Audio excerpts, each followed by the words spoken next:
Welcome back to Transcriber from Reddit. Today's topic comes from the Blogspot blog post by Pastor Gregory L. Jackson, Ph.D. His blog is named Ichabod, the Glory Has Departed, but this particular blog post is titled Promised Post on WELS Abuse, posted October 25th of 2022. Before we jump into the actual blog post, I do want to read his description for Ichabod, the Glory Has Departed. In his description for his overall blogging, he says, explores the age of apostasy, predicted in 2 Thessalonians 2, verse 3, with an emphasis on universal objective justification. Here it's abbreviated to UOJ, church growth, and emergent church heresies. The antidote to these poisons is trusting the efficacious word and the means of grace. John 16, verse 8. Most readers are WELS, LCMS, ELS, or ELCA. For those of you who don't know, WELS is short for Wisconsin Evangelical Lutheran Synod. LCMS is short for Lutheran Church of Missouri Synod. ELS is Evangelical Lutheran Synod, and ELCA is Evangelical Lutheran Church of America. Continue reading. This blog also covers the Roman Catholic Church, Eastern Orthodoxy, and the mainline denominations. Towards the top of the page, we see examples of 2 books that he's published on Amazon. And I believe the total is 34, if I'm not mistaken. Now, let's get into the meat of the blog post titled Promised Post on WELS Abuse. To start the blog post off, we see an image of the Sprinter statue. It is a statue of stone, of a boy, I would say, mid to late teens, wearing a running outfit. He's wearing a tank top and shorts, not loose and baggy, but neither extremely tight-fitting. And he is on one knee, getting ready to start the race. The description below the picture reads, they hauled the Sprinter statue from Northwestern to MLC. They missed him so much. Definitely a nod to what will later be alleged in terms of abuse.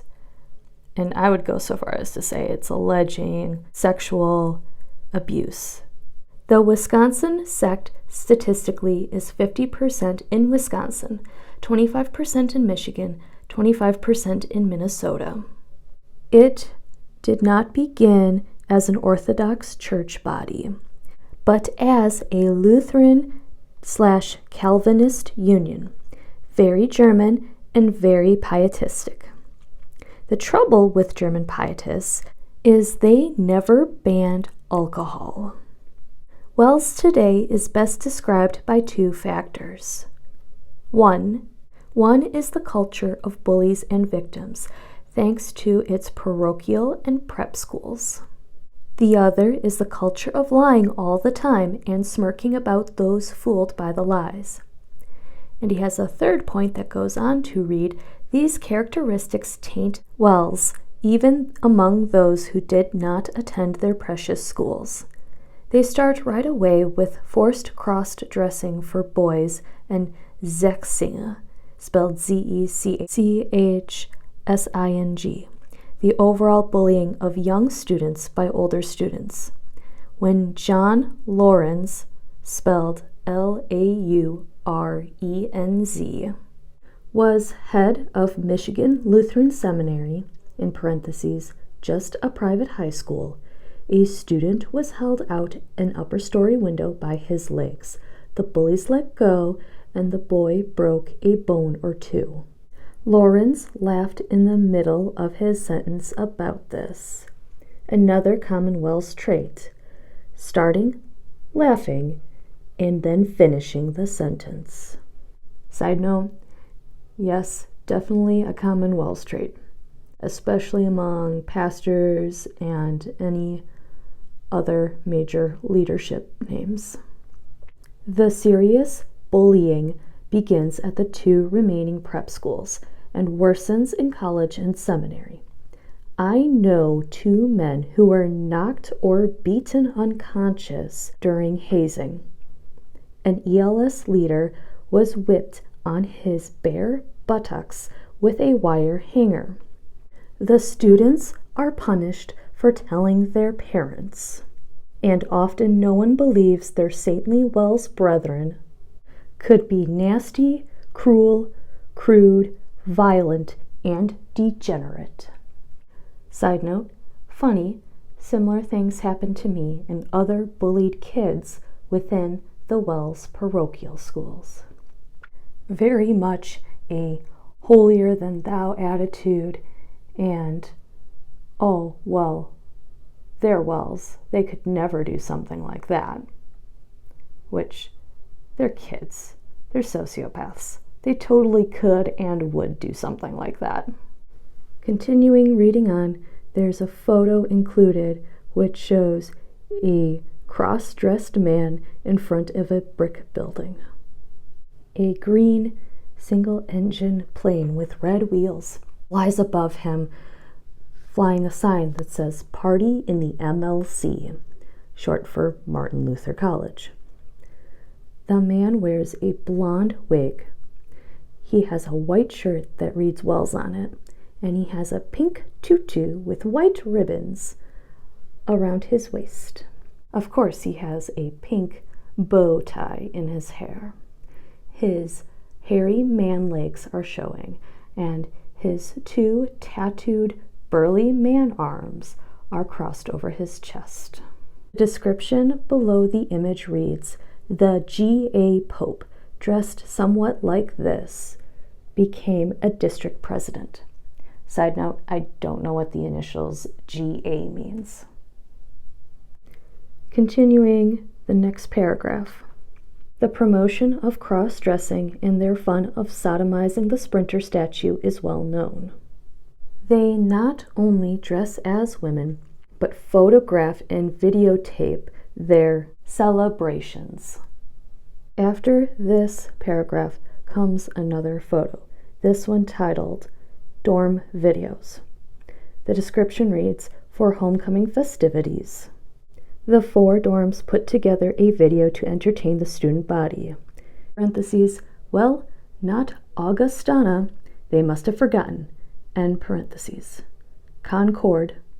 Frosh and sophomore men starred Nate Wardell, parentheses West, in a series of misadventures to arrive at chapel on time. Centennial, the Frosh and sophomore women featured Claire, I don't know how to pronounce her last name, but I will spell it for you. CZAPLEWSKI, parentheses, KML, and a team of students on a mission to conquer the swine flu. By far, the crowd favorite was the Summit Men's video rendition, parentheses pictured, of Party in the USA by Miley Cyrus. Beside the photo is another photo, this of 3 young men named Tyler Morgan from MVL, Justin Krause from LPS, and Ben Reichel from LPS. The description below the images reads, "The WELS College guys copied the Fire Island Pines video almost frame by frame, except that the WELS version added a gratuitous grabbing scene taped in a public part. Antinomians have no law and no sense." Continuing reading, criticizing the secretive double-talking and abusive tactics at the WELS schools is a lifetime sin, considered the mark of Cain. When one pastor backed up his cousin about the abuse at the late Northwestern College in Watertown, the college president said, quote, "Blank criticized G.A." End quote. Now we know who the felons are, people who complain about degenerate and criminal behavior. One Northwestern student quit after his fellow students locked him in the men's bathroom all night. He was labeled bad for, quote, not getting along with the others, end quote. He dropped out. Alcoholism is rampant in WELS, so a stewed DP is not going to be hard on a pickled pastor or teacher. The mutual encouragement of alcohol abuse sets the stage for a life of addiction and denial. Boys will be boys, they say. Lying is promoted so much that members and clergy know that the latest whopper is intended to tell everyone, quote, be quiet or else. That is the way we are doing things, end quote. There are two examples listed below. The first one is when Wayne Mueller published the lie that WELS had no church growth program, because he would know that meant, quote, I will get you and your little dog too, end quote. Wayne once threatened a whole group of WELS clergy for giving me a copy of his false interpretation of Luther. Touchy, eh? Physical threats are the fruit of hazing. They mean it. Second point is, when the Synod president told all the districts that WELS would, quote, pull the plug if the Martin Luther College enlargement bill got higher than $8 million, end quote, he was saying, and he did say, the bulldozers have started, we can't stop now. Did it matter that the vote to merge the colleges failed? No, they switched the vote count and threatened the counting committee if they told. Well, that sounds just a little bit culty, now don't it? It continues on to the next section, ancestor worship. Certain families have automatic get-out-of-jail-free cards, no matter what they do. Others will say in a hushed voice, quote, he is a name. When people were questioning Mark Jeske, last name spelled Jeske, he responded, quote, I am 5th generation WELS. I am never leaving, end quote. The unfolding merits of paternity and maternity are awesome. Blood is thicker than doctrine in WELS. Side note, never stop believing that. Going back to the article, next sentence, one pastor was protected as a falling down drunk because his wife, quote, is a name, unquote. All this creates and sustains a secretive cult, so insecure, the scandals and felonies must be denied. The laity repeat the lies of the clergy and synod officials. Below that paragraph is a photo of Scott barefoot and another WELS member. This is so how out of touch I am with it that I don't recognize the other WELS member. I do recognize Scott barefoot because of his previous speaking out against homosexuality in the past. The photo encompasses a Facebook post. The first part of the photo is a photo of those two men standing there, dressed to the nines with their button-down shirts. Scott's is white, the other one's is blue, and they both have blue ties and black dress pants. The Facebook part of it shows that 36 people liked that post. And one commenter named Lois Robert wrote, you two men are very special in God's kingdom. And then to God be the glory is surrounded by music notes. There is a second photo included underneath the first photo. Like the first one, this is also a screenshot of a Facebook post with a photo. The photo from this Facebook post is of Mike Novotny and Scott Barefoot, this time dressed more casually. Mike has a gray/green jacket on, and Scott has a striped shirt on. Neither one has their shirts buttoned up, nor are they wearing ties. This photo was taken at the Corps' current location in downtown Appleton, which I can tell because I've been there a couple times. The Facebook post shows that at least 39 people liked that post. Now, compared to the previous photo where both men stood with their arms at their sides, here Pastor Mike has his arm around Scott's shoulders with a fist at the end of it. What is interesting is that a parishioner noticed that interesting body language and commented down below by the name of Jan Liebegot. Interesting and telling body language on Pastor Mike. Arm around you, barely touching you, and a fist on your shoulder and a big smile. But if you were a woman, his hand would be open and embracing your shoulder. Just saying. Scott replied, Jan, I think you are reading, and in all caps, far too much. Returns back to normal letters into this photo. Quote, body language, unquote. Pastor Mike and I have been friends for about 7 years now. That's the end of his comment, and that is the end of the photo. Then, you guessed it, there is a third photo. This time of Scott barefoot, dressed in a sweater with a collared shirt underneath, along with another man, this one, dressed to the nines with a suit coat over the top of his suit. And together they're holding up Scott's book, titled, Forgive Us Our Sins. I do not recognize this man in a suit, but the description below this photo reads, Starr published 2 books at Northwestern Publishing House on his favorite topic. He and young Scott Barefoot also started a gay ministry, not too far behind ELCA. If questioning laity or clergy force a meeting over the issues, they find out how quickly everyone can become the enemy, especially the kindly person who offered to help and speak on that person's behalf. That is GA double talk, pretending to be sympathetic, in parentheses, the softs, and laughing at those newbies who take them seriously. Next paragraph. If someone objects to clergy adultery and alcoholism, the response is about the complainer, repeated all over the WELS grapevine, quote, he is bitter, unquote.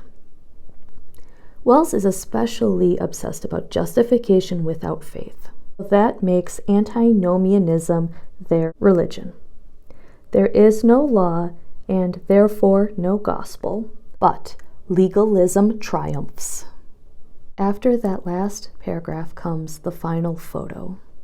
It shows a brick building with 2 people in front of it. The brick building has the word sausage written over the entrance, perfectly by the 2 people on either side of it.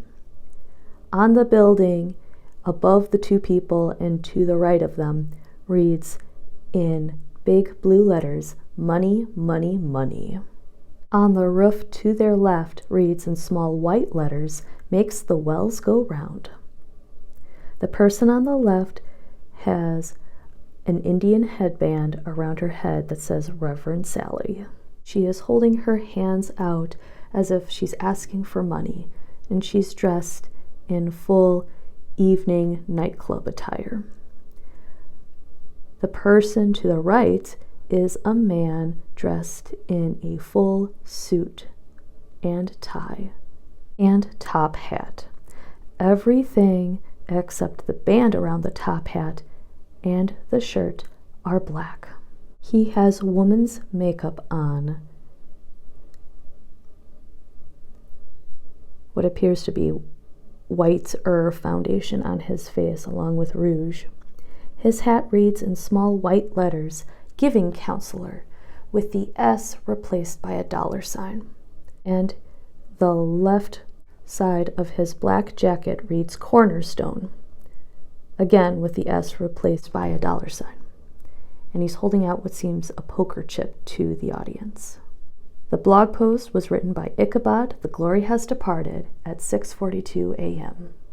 The picture of the author is a white male white hair, probably in his mid-50s to early 60s, wearing a red sweater vest and glasses. My apologies for getting to this so late. I started recording 4 days before October 31st, hoping to get it out in time for Reformation Day. But unfortunately, I was out of town, and then I got sick.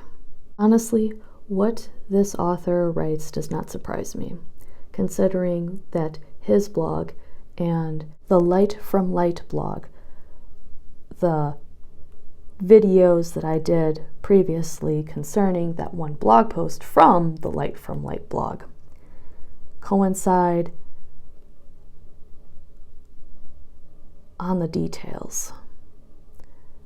Not only are they accurate, but they back up each other, which is important when you want to investigate claims regarding not just sexual harassment, but also the nature behind 4 meritless lawsuits against a poor individual. And there's also the fact that I was bullied in a WELS parochial school from 2nd grade to 8th grade. So were my brothers and sisters, as well as anyone else who wasn't deemed acceptable at that school. Not that bullying doesn't happen anywhere else, but when the concerns about bullying and how nothing seemed to be done against the people who were perpetrators of the bullying brought up, they got dismissed, and the people who made those complaints were virtually shunned. I say virtually because officially there's no such thing as shunning in the WELS. Plus, it would also explain the amount of secrecy that was over why Ski abruptly left the Corps, resigned, got made pastor again, and why still no one knows the full details to this day. If anyone, especially looking at you, Jonathan, and you, Mara, would like to reach out and talk to me regarding your side of the story, I would be more than happy to hear it. Well, the case didn't officially happen until the years while I was away at college, but the fact remains that I defended Pastor Ski without knowing all of the facts behind his resignation and reinstatement. If there are any other WELS abuse survivors out there, please don't stop speaking up or speaking out. Please reach out to me and other people like me at exLutheran subreddit, which I will include in the link below. And also, if you want your stories to be told, whether attached to you publicly or anonymously, please also say so either in private communication here or in the subreddit. And that's it for today's video. Please like, subscribe, share, leave a comment down below, and I will see you in the next one. Thank you.